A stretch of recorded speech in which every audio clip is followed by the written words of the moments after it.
béni. Amen. Genèse chapitre 29.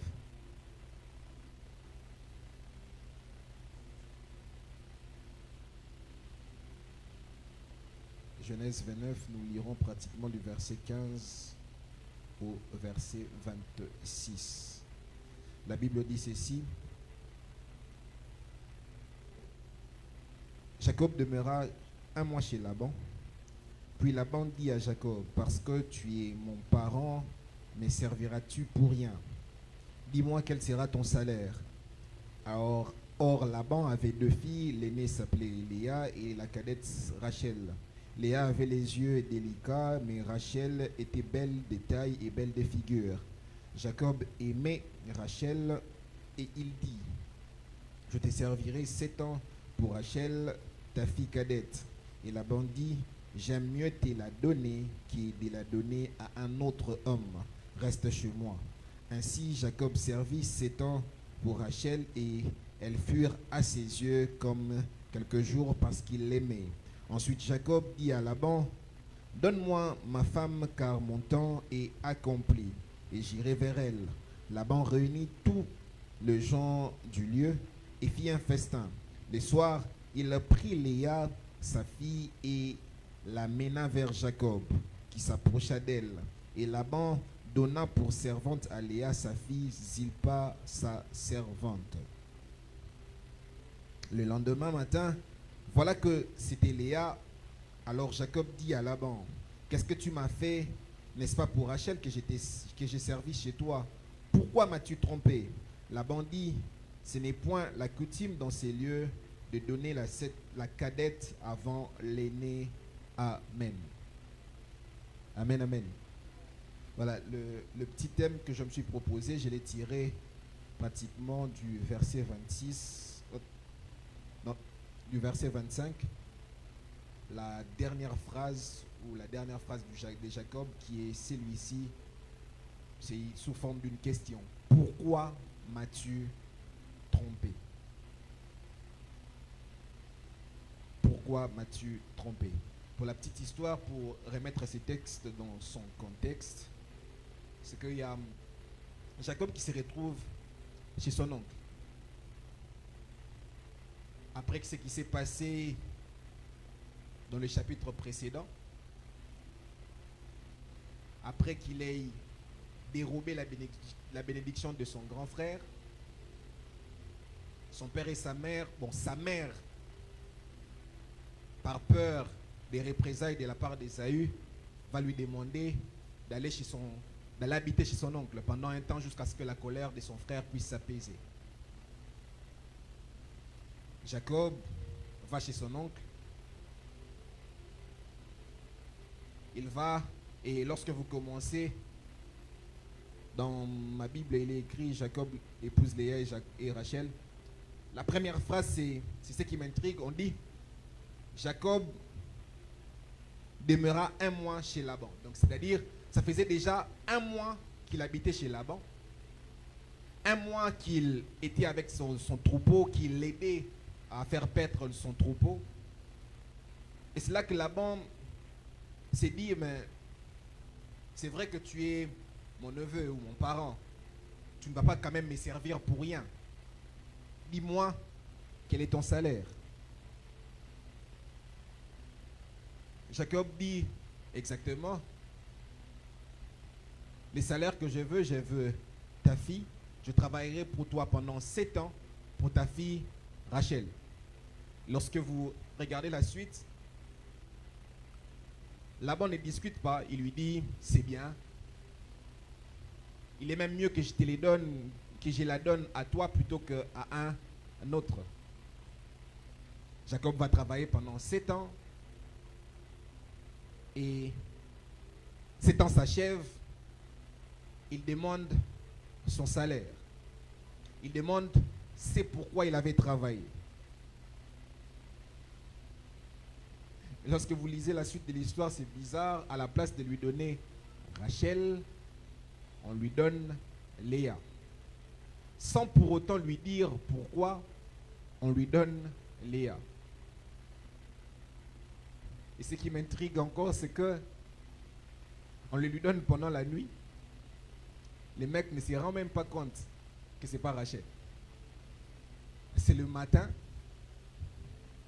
qu'il vient se rendre compte que Kosinga. J'ai essayé de réfléchir, de me poser la question comment ça s'est fait. Est-ce que Jacob ne parlait pas avec Rachel pendant tous ces temps qu'ils étaient? Parce que vous serez d'accord avec moi, quand je parle avec quelqu'un que je connais, même dans l'obscurité, je ne l'oublie pas. Qu'est-ce qui s'est passé? Je ne sais pas. Mais la Bible nous présente que le gars s'est retrouvé avec Léa en lieu et place de Rachel pour qui il avait travaillé pendant 7 ans. Et il pose cette question: pourquoi m'as-tu trompé? Pourquoi m'as-tu trompé? Laban, pour se défendre, lui dit: ce n'est pas la coutume dans ces lieux de donner la cadette avant l'aîné.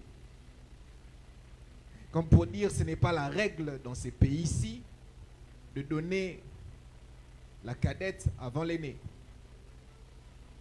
Il arrive que tant qu'humains, que nous fréquentons des endroits, que nous arrivons à des endroits, et nous ignorons les règles qui conduisent à cet endroit. Il arrive que tant qu'humain,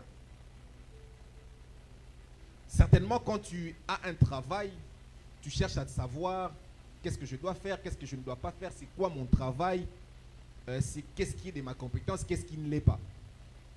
Mais il arrive souvent que tant qu'humains, nous arrivons dans des lieux, nous engageons dans des choses sans pour autant comprendre la règle ou connaître les règles du jeu.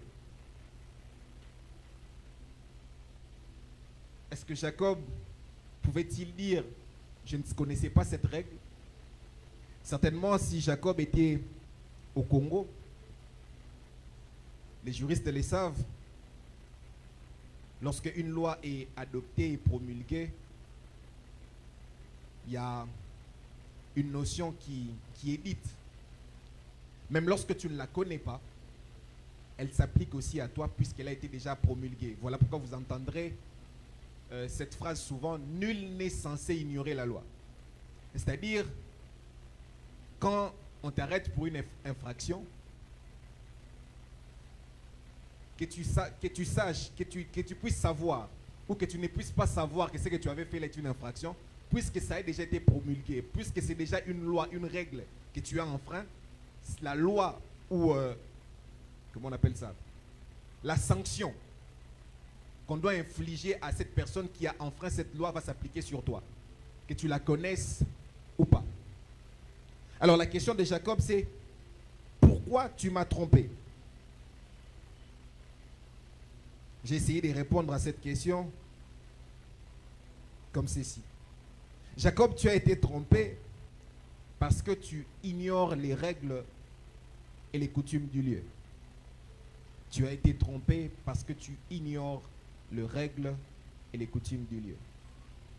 Certainement, on doit se demander pourquoi on ne lui a pas dit ça avant. Nous devons savoir que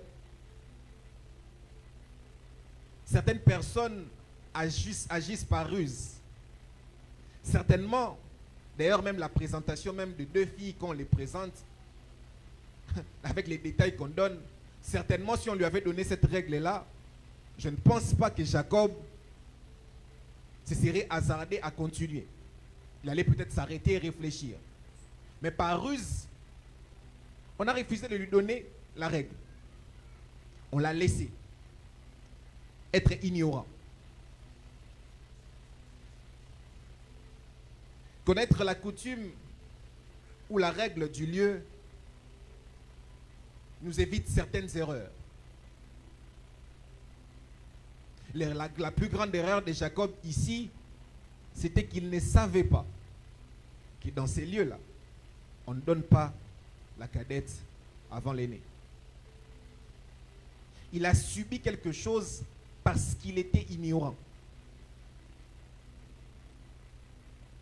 Ne dit-on pas que l'ignorance tue? Et lorsqu'on essaie de regarder dans le contexte de cette histoire, l'ignorance l'a tué. L'ignorance lui a donné quelque chose pour lequel il a travaillé pour autre chose, mais son ignorance de la loi ou de la règle du lieu a fait qu'on lui a donné autre chose. Et tant qu'enfant de Dieu, Dieu nous appelle à être des gens éveillés, à être des gens qui savent. À être des gens qui savent, parce que lorsque tu sais anticiper. Lorsque tu sais éviter certaines choses, certaines erreurs. Connaître la coutume du lieu te pousse à te préparer. Quand j'ai dit connaître la coutume du lieu te pousse à éviter certaines erreurs. Vous les voyez par exemple dans Genèse 46, le verset 34. Là, il s'agit de Joseph qui fait venir son père, ses frères en Égypte. Mais il leur avertit parce qu'il connaît la coutume du lieu. Il connaît comment les Égyptiens fonctionnent. Il leur dit, vous irez habiter à Goshen. Lorsque Pharaon va vous demander, vous lui direz, permets-nous d'habiter telle part. Pourquoi? Parce que les Égyptiens, lorsque vous lisez la dernière phrase du verset 34, sont en abomination aux bergers. Connaissant les règles du lieu, ça a évité à ce que ses frères puissent devenir un scandale pour les Égyptiens. J'essaye de m'imaginer s'ils ne les savaient pas et que ses frères arrivaient, ça allait commencer à murmurer partout. Ça, c'est quelle sorte de gens qu'on nous a amenés. Regarde comment ils se comportent. Chez nous, on ne se comporte pas comme ça, ainsi de suite. Connaître la coutume du lieu te pousse à une préparation spirituelle sérieuse avant d'affronter certaines choses. Vous pouvez voir ça dans Esther chapitre 4, le verset 16. Il y a un problème. Cette dame qui est reine doit aller voir son mari pour en parler. Mais il y a une règle qui est là qui dit que si le roi ne te fait pas appel, ne fait pas appel à toi, ou tu vas dans la cour du roi pour le voir sans invitation, si tu y vas sans que lui ne t'ait invité, il faudrait qu'il brandisse son sceptre sur toi. S'il ne le fait pas, en tout cas, on va te tuer. Cette dame, consciente du problème qu'elle avait, consciente de la règle fixée ou de la loi qu'il y avait dans les pays, va demander à ses frères de faire 3 jours de jeûne. De jeûner 3 jours sans manger ni boire. Elle-même aussi, elle fera pareil. Et puis, elle ira. Et elle dit cette phrase, malgré la loi, j'entrerai. Si je dois mourir, je vais mourir. Sinon, eh bien, j'irai et j'exposerai mon problème. La dame a pris le temps de se préparer spirituellement pour affronter une règle qu'elle ne pouvait pas contourner, quoi qu'elle était reine. La deuxième réponse que je me suis proposée, Jacob, pourquoi on t'a trompé? C'est parce que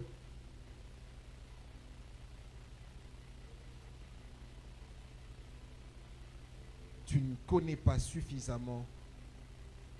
Ici, je dirais, j'aurais voulu dire la voix de sa bien-aimée, mais je parle plutôt de la voix de Dieu. Je l'ai dit d'entrée, est-ce qu'il n'avait pas le temps d'échanger avec Rachel pour ne pas la reconnaître même dans l'obscurité? Est-ce qu'ils n'ont pas eu le temps de parler? Il est important qu'en tant qu'enfants de Dieu, que nous puissions savoir connaître la voix de Dieu. Jean 10, les versets 4 et 5, la Bible dit, mes brebis connaissent ma voix, je les connais et ils connaissent ma voix. Lorsque l'on sait reconnaître la voix de Dieu, ça nous évite beaucoup de choses. Lorsque l'on sait reconnaître la voix de Dieu, ça nous permet de les reconnaître même dans le moment le plus sombre, afin de ne pas faire de mauvais choix. Certainement, quand les choses sont compliquées, je ne sais pas s'il y a des gens ici qui ont déjà entendu ça, donc tu es là, tu entends plusieurs voix. Et dans ces plusieurs voix-là, tu es censé reconnaître la voix de Dieu. Vous imaginez Moïse devant la mer Rouge, alors que Pharaon était derrière eux, la mer devant. Les gens ont commencé à crier de panique. Certainement, lui-même s'est posé des questions au fond de lui. Mais malgré tous ces tumultes qu'il y avait autour, malgré toute cette panique qu'il pouvait y avoir, lorsque vous lisez, je crois que c'est Exode 14, vous voyez Dieu qui parle à Moïse, lui demander d'être calme, de parler à ses peuples, de leur demander de se calmer. Moïse a su entendre et reconnaître la voix de Dieu pendant ces moments difficiles, pendant que ça paniquait autour de lui. Connaître la voix de Dieu nous aide à avancer même lorsque les conditions ne s'y prêtent pas. Alors quelqu'un va se demander comment connaître la voix de Dieu. La réponse la plus simple à cette question est savoir être son intime. Vous savez, lorsque vous parlez souvent avec quelqu'un, vous savez reconnaître sa voix même au milieu de 100 personnes. Lorsque vous êtes suffisamment proche d'une personne, vous savez reconnaître sa voix, vous savez reconnaître ses gestes, vous savez reconnaître tout ce qui est de lui. Et la meilleure façon de savoir connaître la voix de Dieu, c'est être des hommes et des femmes qui lui sont intimes. C'est être des hommes et des femmes qui aiment la prière, qui aiment sa parole. C'est être des hommes et des femmes qui savent s'approcher de lui. Plus tu t'approches de lui, plus tu apprends encore à les connaître, à les connaître, à les connaître, jusqu'à ce que tu te retrouves dans une situation difficile où tu ne sais pas discerner, mais à force d'être resté avec lui de temps en temps, pendant longtemps, tu sais reconnaître que cette voix ici, c'est la voix de Dieu qui me parle. Pourquoi m'as-tu trompé? Tu as été trompé simplement parce que tu ignores le règle du jeu. Tu ignores la loi qui gouverne l'endroit où tu te trouves. Pourquoi m'as-tu trompé? Pouvait demander Jacob à Laban. Eh bien, tu as été trompé parce que tu n'as pas su reconnaître même dans l'obscurité la voix de ton bien-aimé.